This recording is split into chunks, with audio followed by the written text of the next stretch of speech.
kasih atas waktu dan kesempatan yang diberikan. Saya atas nama Daflora Vintiana Suryawati, mahasiswa Ekonomi Pembangunan semester 5. Di sini saya mau menjelaskan sedikit tentang materi konsep dasar perencanaan pembangunan.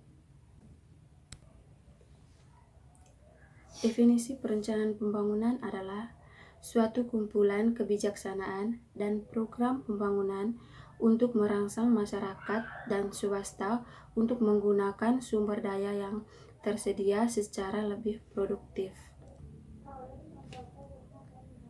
Yang kedua merupakan pengendalian dan pengaturan perekonomian dengan sengaja oleh suatu pengusaha atau pemerintah pusat untuk mencapai suatu sasaran dan tujuan tertentu di dalam jangka waktu tertentu pula. Yang ketiga, perencanaan ekonomi dapat digambarkan sebagai berikut. Suatu upaya pemerintah secara sengaja untuk melakukan koordinasi pengambilan keputusan ekonomi dalam jangka panjang untuk mempengaruhi secara langsung pertumbuhan dari beberapa variabel untuk perekonomian nasional.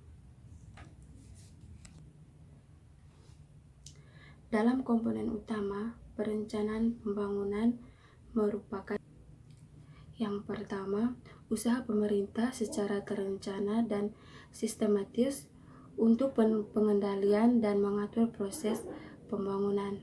Yang kedua, mencakup periode jangka panjang, menengah, dan pendek atau tahunan. Yang ketiga, menyangkut variabel-variabel yang mempengaruhi pertumbuhan ekonomi dan pembangunan secara konsumen secara langsung maupun tidak langsung. Yang keempat, mempunyai sasaran pembagian yang jelas sesuai keinginan masyarakat. Tujuan dan sasaran perencanaan pembangunan. Yang pertama, mendukung koordinasi antar pelaku pembangunan. Yang kedua, menjamin tercapainya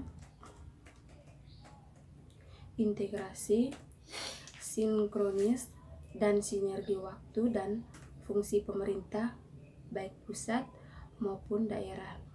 Yang ketiga, menjamin keterkaitan dan konsistensi antara perencanaan, pengangguran, pelaksanaan, dan pengusaha. Yang keempat, mengoptimalkan partisipasi masyarakat dalam perencanaan pembangunan. Yang kelima, menjamin tercapainya pengangguran sumber daya secara efisien, efektif, dan adil. Perencanaan pembangunan berdasarkan sifatnya. Yang pertama, perencanaan dengan komando, dan yang kedua, perencanaan dengan yang berikut perencanaan pembangunan berdasarkan keluasan. Yang pertama, perencanaan indikatif dan perencanaan imperatif. Yang berikut perencanaan pembangunan berdasarkan jangka waktu. Yang pertama, perencanaan jangka panjang. Yang kedua, perencanaan jangka menengah. Dan yang ketiga, perencanaan jangka pendek. Sekian dan terima kasih.